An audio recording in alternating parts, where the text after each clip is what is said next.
Hello students, welcome to my new video. In this video we have discussed about solution of exercise 3.4 question number second. तो question number second के हम लोग first part की बात करेंगे इसमें। तो देखिए क्या है, for which values of A and B do the following pair of linear equations have an infinite number of solution. यानी ए और बी की किस मान के लिए, यानी कि ए और बी की किस वैल्यू पर हम लोग को पेयर ऑफ लीनियर इक्वेशन का इनफाइनाइट नंबर ऑफ सॉल्यूशन मिलेगा। तो ए और बी का वो कौन सा मान है जिस पर हम लोग को रैखिक समीकरणों के युग्म के अपरिमित रूप से अनेक हल मिलेंगे, वो हम लोग को उसमें ए और बी का मान निकालना है। तो चलिए करते हैं। ठीक है ना, मैंने क्या बोला कि ए और बी का मान क्या होगा, ए और बी का मान क्या होगा जिसको रखने पर रैखिक समीकरण युग्म के अपरिमित रूप से अनेक हल मिल जाएंगे। ठीक है ना, तो चलिए देखते हैं, सॉल्व करते हैं हम लोग। तो क्या मांग रहा है इसमें, अपरिमित रूप से अनेक हल, मतलब इनफाइनाइट नंबर ऑफ सॉल्यूशन मांग रहा है। ठीक है ना, तो सबसे पहले हम लोग यहाँ पे a1 a2 की वैल्यू निकाल लेते हैं। a1 की वैल्यू 2x है, और पहले हम लोग इसको अरेंज कर लेते हैं एक बार। 2x + 3y - 7 इक्वल टू क्या हो जाएगा 0, और a - b देखिए +7 था, इधर आ गया क्या हो गया -7, और प्लस a + b y, इन सबको उठा ले जाइए इधर। तो 3a - b प्लस था माइनस हो गया, और ये माइनस है तो क्या हो गया प्लस हो गया, बराबर क्या हो गया 0। देखिए a1 की वैल्यू निकालेंगे तो 2 आएगा, a2 की वैल्यू निकालेंगे तो a - b मिलेगा। ठीक है ना, b1 की वैल्यू निकालेंगे तो 3 आएगा, और b2 की वैल्यू निकालेंगे तो क्या आ जाएगा a + b आ जाएगा। ठीक है ना, ऐसे c1 की वैल्यू निकालेंगे तो -7 आएगा, और c2 की वैल्यू निकालेंगे तो ये पूरा आएगा, ये ध्यान दीजिएगा। तो क्या हो जाएगा -3a - b और +2। ठीक है, चलिए अब क्या करें, फॉर इनफाइनाइट नंबर ऑफ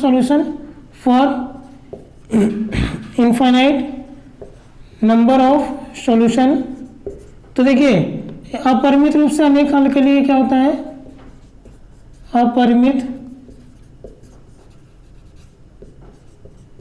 रूप से अनेक हल के लिए क्या होगा कंडीशन, ये होता है a1/a2 equal to b1/b2 equal to क्या हो जाता है c1/c2। ठीक है ना, तो चलिए हम लोग रख करके सॉल्व करते हैं, वैल्यू रखते हैं। a1/a2 तो 2 क्या हो जाएगा, 2 क्या हो जाएगा a - b,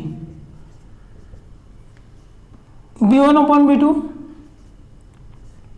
तो 3 क्या हो जाएगा a + b, c1/c2 तो -7 क्या हो जाएगा -3a - b + 2 हो गया। ठीक है ना, अब हम लोग पहले इसको ले लेते हैं। तो 2a - b equal to 3a + b। ठीक है ना, क्रॉस मल्टीप्लाई करेंगे तो क्या हो जाएगा, देखिए 2 जो है इन दोनों से मल्टीप्लाई करेगा तो 2a + 2b हो जाएगा, और 3 इन दोनों से मल्टीप्लाई करेगा, क्रॉस मल्टीप्लाई हो रहा है ना, तो 3a - 3b। अरे 3 इससे कर लिया, 2 इससे कर लिया। देखिए क्या हो जाएगा, इन सबको इधर ले आइए, तो 3a - 3b अपनी जगह पे है, फिर ये +2a इधर आएगा तो -2a हो जाएगा, और ये +2b है इधर आएगा तो -2b हो जाएगा, और इक्वल टू क्या बच जाएगा 0। 3a में से 2a गया, कितना आएगा a आएगा, 3b ये दोनों माइनस में है तो माइनस क्या हो जाएगा प्लस, यानी दोनों ऐड हो जाएंगे तो 3 2 5 तो माइनस क्या हो जाएगा 5b इक्वल टू क्या हो गया 0 हो गया। ठीक है ना, ये हो गया एक इक्वेशन। चलिए अब इन दोनों को लेते हैं हम लोग, देखिएगा ध्यान से, इसको लेंगे तो 3/a + b हो गया इक्वल टू -7/-3a - b और +2 हो गया। ठीक है ना, देखिए क्या करते हैं हम लोग, यहाँ से फिर क्रॉस मल्टीप्लाई करेंगे तो ये 3 तीनों में मल्टीप्लाई करेगा, तो 3 3 का 9 तो -9 है, और फिर इसमें करेंगे तो 3b हो जाएगा, और 3 2 जा 6 हो गया। 7 का मल्टीप्लाई करेंगे इन दोनों में तो -7 है, क्योंकि माइनस साइन है ना, तो -7 है, और प्लस -7b। ठीक है, अब क्या करते हैं, इन सबको उठाना था इधर, तो -7 है अपनी जगह पे है, -7 भी अपनी जगह पे, इन सबको उठाना है इधर, तो -9 है तो क्या हो जाएगा, +9 हो जाएगा। -3 भी है, इधर आएगा तो क्या हो जाएगा, +3 भी हो जाएगा। और +6 है तो +6 है तो उसको उधर ही रहने देते हैं, तो इसको उधर ही रहने दिए, ठीक है ना। बस ए और बी वाले को इधर ले आए। समझ में आया कि नहीं आया? देखो 9 है, -9 है, इधर आएगा तो +9 है, -3 भी है, इधर आएगा तो +3 भी, और 6 अपनी जगह पे तो 6 अपनी जगह पे, ठीक है। अब देखिए 9 में से 7 गया 2a, ठीक है ना, क्या हो जाएगा 2a हो जाएगा। 7 में से 3 गया -4 भी हो जाएगा, और इक्वल टू क्या हो गया 6। अगर 2 कॉमन लेना चाहें, 2 कॉमन लेना चाहें तो a - 2b, अरे 2 कॉमन लेंगे तो 2 यहाँ से गया, ठीक है ना, देखिए ना यहाँ पे, तो a - 2b इक्वल टू क्या हो जाएगा 6 हो जाएगा, और 2 3 जा 6 हो गया, ठीक है ना। तो क्या मिल गया हम लोग को, देखिए ध्यान से, a - 2b इक्वल टू क्या मिल गया हम लोग को 3 मिल गया। ये हो गया हमारा दूसरा इक्वेशन।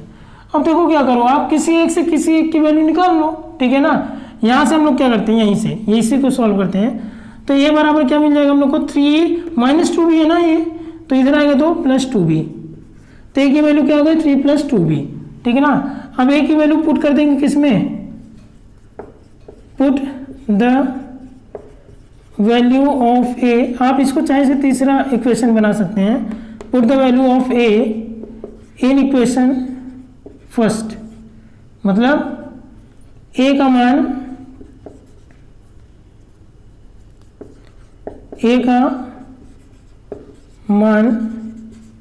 समीकरण 1 में रखने पर, तो चलिए रख देते हैं। तो समीकरण 1 ये है, एक ये है, समीकरण 1 ये है ना, तो a - 5b, तो a की जगह क्या रखोगे आप, ये पूरा, तो 3 + 2b, और फिर -5b है, -5b इक्वल टू क्या हो गया 0 हो गया।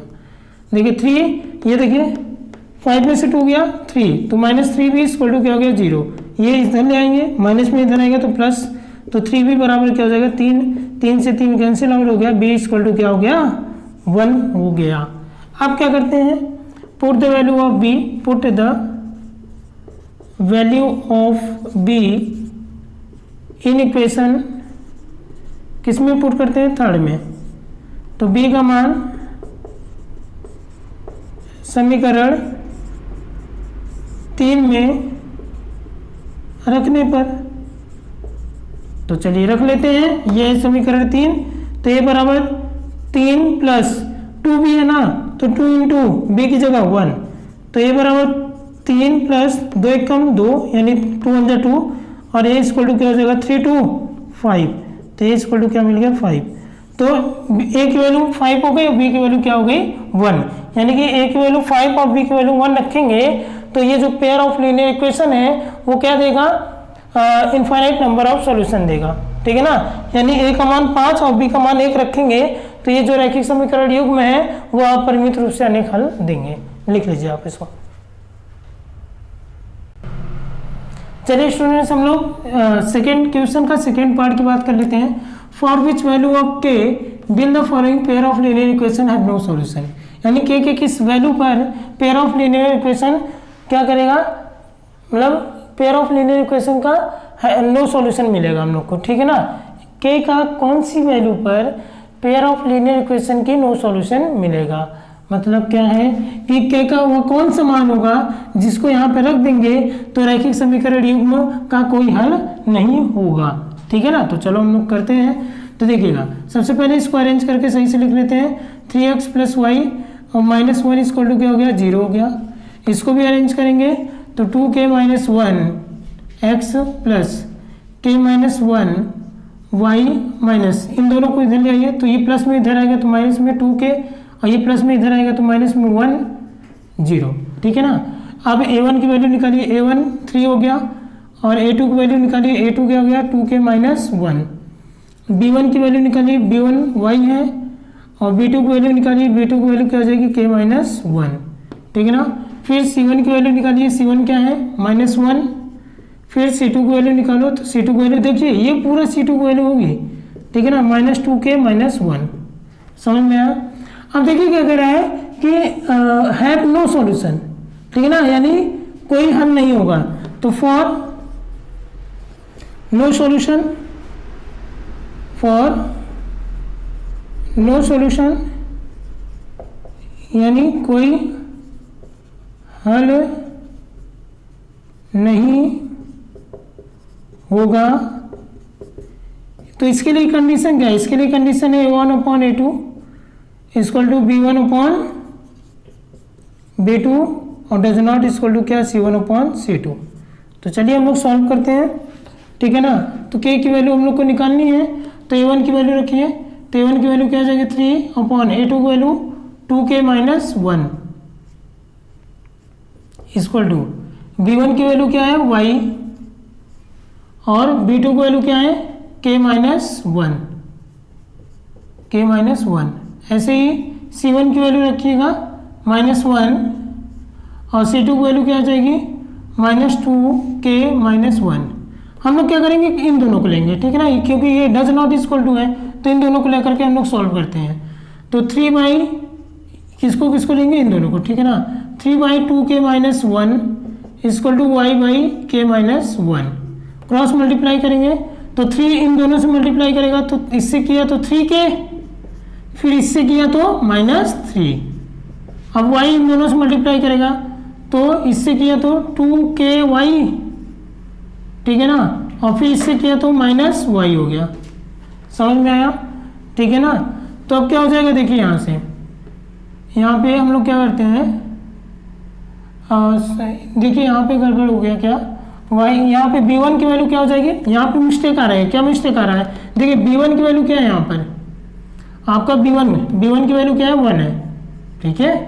तो यहाँ पे B1 की जगह क्या हो जाएगा 1 हो जाएगा, ठीक है ना, और यहाँ क्या हो जाएगा 1 हो जाएगा। तो ये 1 का मल्टीप्लाई होगा तो 2K - 1 हो जाएगा, ठीक है ना। अब क्या हो जाएगा, देखिए यहाँ पे 3K और इसको भी इधर ले आइए तो -2K और यहाँ क्या है -1, ये -3 इधर आएगा तो +3, अरे 2K उधर चला गया -2K, -3 इधर चला गया तो +3, तो 3 में से 2 गया, K हो जाएगा मतलब 1K और 3 - 1 कितना आ जाएगा 2, तो K की वैल्यू क्या आ जाएगी 2।